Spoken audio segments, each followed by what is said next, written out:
পাবনায় দিন দিন হাম আক্রান্তের সংখ্যা বাড়ছে।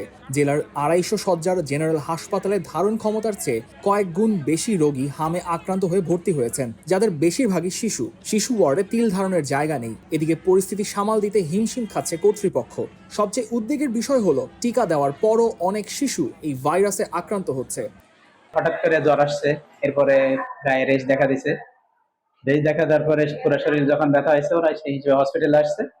হসপিটালে আপনার ডাক্তার সাহেব দেখার পরে মেজেস ডায়াগনোসিস করছে। বাচ্চাটা ভর্তি করছি শনিবার দিন, একদম মানে সবকিছু আমাদের কিনে দিতে হচ্ছে, আর নাস্তা ডাকিয়েও আনা যাচ্ছে না। ডায়রিয়ার পরের থেকে জ্বর আসে, জ্বরের পরের থেকে আপনার হচ্ছে ঠান্ডার থেকে এই অবস্থা।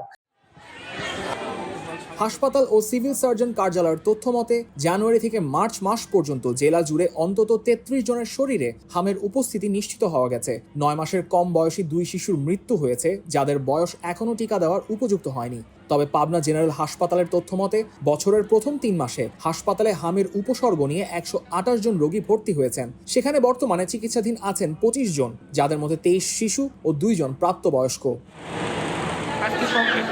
হাসপাতালের শিশু ওয়ার্ডটি মাত্র 38 শয্যার, কিন্তু বর্তমানে সেখানে 210 জন রোগী ভর্তি আছে, যার মধ্যে 23 জন সরাসরি হামের রোগী। জায়গার অভাবে বারান্দায় ও মেঝেতে থাকতে হচ্ছে সাধারণ রোগীদের। এতে অন্যদের আক্রান্তের ঝুঁকি বাড়ছে। হাসপাতালের সহকারী পরিচালক ডাক্তার রফিকুল হাসান বলেন, হাম আসলে একটি ভাইরাস ঘটিত রোগ। এটার জন্য আসলে আমরা প্রতিটি বাচ্চাকে 9 মাস বয়সের সময় হামের টিকা দিয়ে থাকি।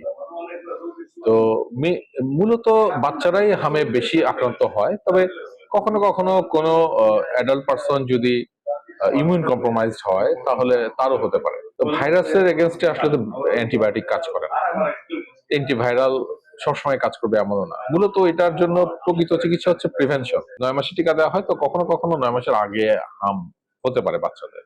আমরা যে বাচ্চাগুলোকে পাচ্ছি তারা বেশিরভাগই হচ্ছে 9 মাসের আগে। আর হচ্ছে ভ্যাকসিনেশন, সরকারের যে ভ্যাকসিনেশন কার্যক্রম চলছে, সেই ভ্যাকসিনেশনের হওয়ার পরেও কেন হচ্ছে, এটা আসলে আসলে একটু ইনকোয়ারি করে আমাদের ঊর্ধ্বতন কর্তৃপক্ষ দেখবেন জিনিসটা, যে আসলে কেন হচ্ছে।